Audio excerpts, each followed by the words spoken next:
Hello everyone, this is si Maro. So ayan, magang-maaga po tayo dito sa school ng anak ko sa University of Bohol.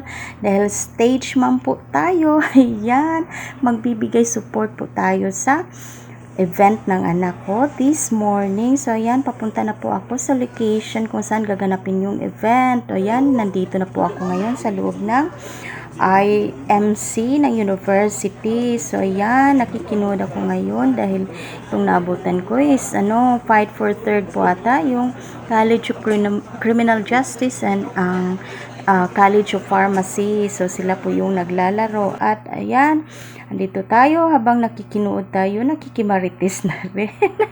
Parang ako lang mama dito at yun, may naitanghal na nananalo today. So ayun po sila.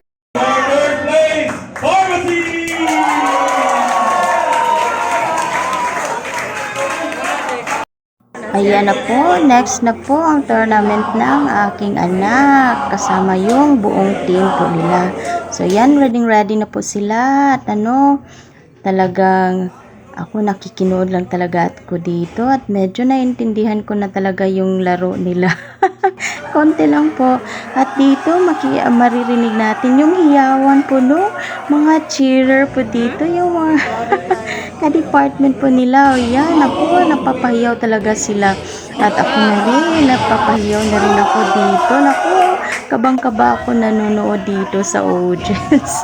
Ayan, parang nininervyos ako nanonood na tournament ng aking anak kasama ng kanyang team. Naku, talaga napagagaling po nila. It's really a good fight. So, ayan.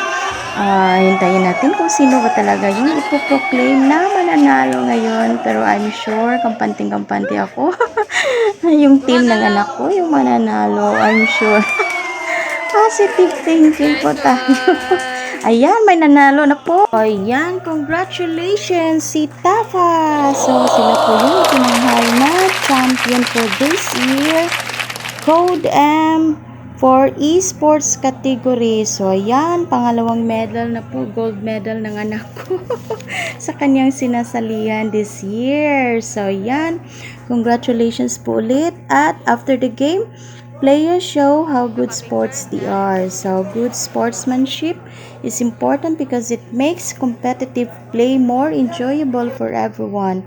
And it also teaches competitors how to be gracious and respectful towards others.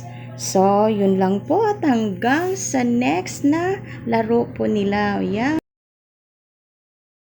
So, ayan, pagkatapos namin manood ng tournament ng anak ko, eto, umorder na po kami ng pagkain kasi gutom na po kami kasi medyo late na po. Dito order namin roast beef at saka lasagna supreme. Ayan, kain po tayo. Kasi after nito ay babalik kami sa school at manood ng program. So, ayan, sama-sama tayong manood sa programs po nila. Ayan na, habang kami ay nakabalik na dito, so makikita natin may presentation po ng drum and bugle at lyre po dito. So ayan, may pa-contest pa po na the longest breath at ibang mga pa-contest po nila. May pinapahula po sila dito at nagbibigay ng mga freebies. O ayan, aliw na aliw ako dahil nakakaaliw talaga yung dalawang host nila. So ayan, ito po talaga ang tinatawag na University Day. So parang kasali na rin ako dahil alumni po ako dito. Ayan, nagre-ready na po sila para sa kanilang parade. So, yan. At nakabalik na sila dito. After ng parade, dito na po sila. At nagre-ready para sa night activity na Parades of Light. Ayan, panoorin natin ang Parades of Light.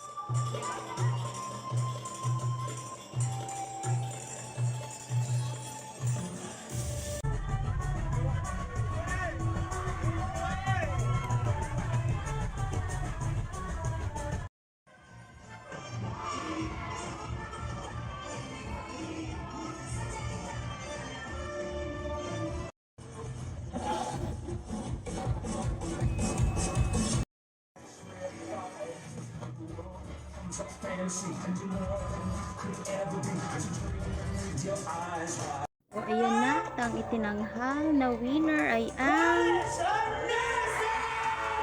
sobrang tuwa talaga nila. At yan, parang lumilipad na sila sa tuwa. Champion for the esports category is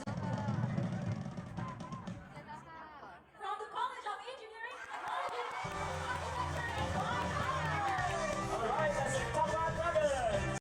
O yan na, habang binabasa kung ilang medals po yung nakuha ng overall champion for this year's UB Days. Ayan, congratulations to the College of Criminal Justice. Sila po yung overall champion this year ng UB Days 2023.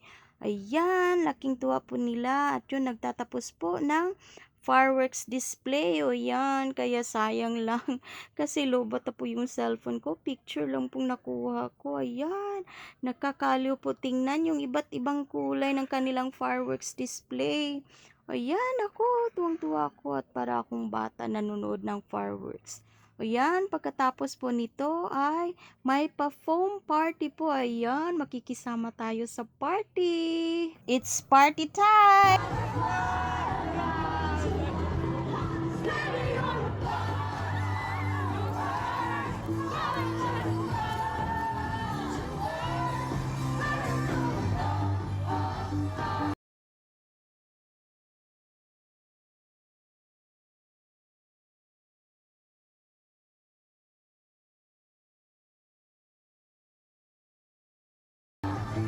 Thank you, University of Bohol. It was really fun and I had a great night kasama ang anak ko. So, paminsan-minsan, mag-enjoy din tayo.